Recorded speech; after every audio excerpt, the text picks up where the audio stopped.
오늘은 토요일 맞아서 하나님의 은혜, 인생의 노래가 된다라는 내용을 가지고 로마서 11장 5절의 말씀을 가지고 팟캐스트처럼 여러분과 함께 말씀의 은혜를 나누고자 합니다.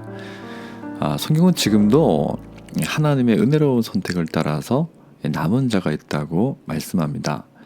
이 성경의 역사를 보면 엘리야라는 선지자가 살던 시대에 우상을 숭배하는 왕이 하나님의 선지자들을 죽이고 하나님께 예배드리던 성전을 허물어뜨리는 일이 있었습니다. 그 상황 속에서 엘리야는 이렇게 생각했습니다. 모든 선지자가 죽고 나만 남았으며 자기도 죽이려고 왕이 자신을 찾고 있다. 그런데 하나님은 그런 엘리야에게 뭐라고 말씀하시냐면 내가 바알에게 무릎 꿇지 않은 7,000명을 남겨두었다고 말씀하십니다. 이 성경의 하나님이 과거에도 지금도 우리에게 동일하게 말씀하는 것이 있습니다. 모든 역사에는 종교적 문화적 배경에 따라 차이가 있을 뿐이지 하나님을 믿는 사람들을 향한 잔인한 박해가 있었습니다. 그때마다 사람들이 느끼는 감정은 어떤 것이었을까요?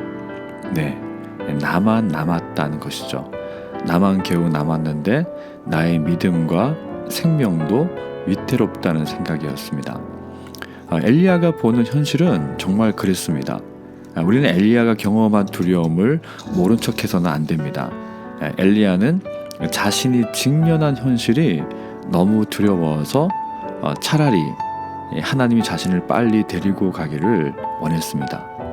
엘리야는 자신이 처한 현실을 감당할 수 없었고 그래서 죽음으로 자신의 모든 상황으로부터 도망을 가고 싶었습니다.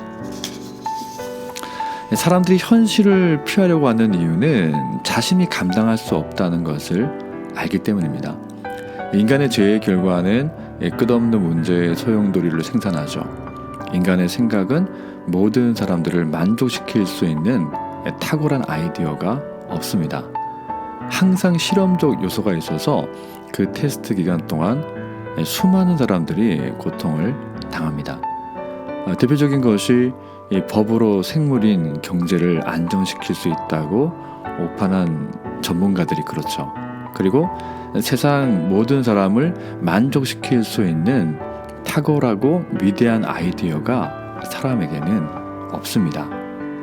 잔혹한 테러를 일으키는 맹목적인 종교심, 인권과 생명보다 더 중요하게 여겨지는 백신 제조의 기술 공유 반대, 돈이 없어서 백신을 맞을 수 없는 나라, 전체주의 이념 안에서 개인의 생명권을 침해당하는 무분별한 백신 패스 등 이 모든 것에는 나름의 논리적 근거가 있다고 말하지만 사람의 어떤 논리도 모든 사람들을 만족시키고 모든 생명을 살리지 못합니다. 오히려 그 반대인 경우가 많죠. 하나님이 사람들의 세상에 관여하지 않으신다면 이 세상은 사람들의 죄의 결과로 사람이 죽기 전에 지옥을 경험하는 장소가 될 것입니다. 하지만 하나님은 사랑의 하나님이시죠. 연약하고 죄인이고 하나님과 원수가 되는 자리에 있는데도 하나님은 사람을 사랑하시기 때문에 사람들의 지옥 같은 삶 안으로 자신의 구원의 손을 뻗으셨습니다. 그리고 깊은 절망 가운데 있는 엘리야에게 하나님이 말씀하십니다. 내가 이스라엘 가운데에 7,000명을 남기리니 다 바알에게 무릎을 꿇지 아니하고 다 바알에게 입맞추지 아니한 자니라. 하나님이 이 세상에 자신의 손을 내밀지 않으면 우리의 현실은 엘리야가 본 것처럼 될 것입니다.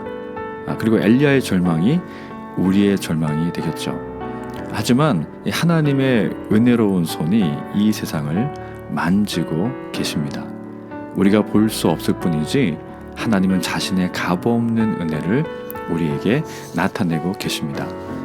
하나님이 엘리야에게 말씀하시는 은혜는 무엇입니까?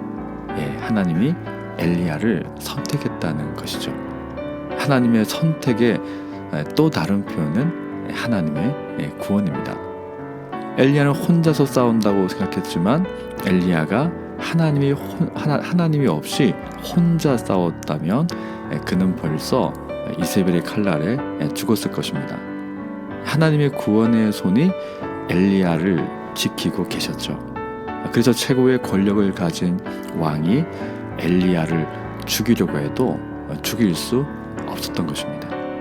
우연하게 엘리야만 겨우 산 것이 아니라 하나님의 확실한 구원의 손이 엘리야를 붙들고 계셨기 때문에 그가 살아남을 수 있었습니다. 코로나 시기에 자영업자들이 흔히 하는 말씀들이 있습니다. 지금은 버티기만 해도 살아남기만 해도 잘하는 것이다. 우리가 마주하고 있는 세상이 아무리 난폭해도 우는 사자처럼 죽여서 삼킬 자를 찾고 있어도 그 사단의 이빨에서 우리를 살려주시는 것은 하나님의 은혜의 손입니다. 우리는 사자굴에 던져진 다니엘과 같습니다. 장소와 시간, 방법만 다를 뿐이지 우리도 다니엘처럼 사자굴에 던져졌습니다. 그런데 하나님이 굶주린 사자의 날카로운 송곳니로부터 그를 은혜로 구원해 주셨습니다. 우연이 아니죠. 다니엘을 모함했던 사람들이 다니엘이 들어갔던 사자의 굴에 던져졌을 때 그들은 굶주린 사자에 의해서 뼈도 남지 않았습니다. 여러분이 인생에 어떤 어려운 문제에 직면해 있습니까?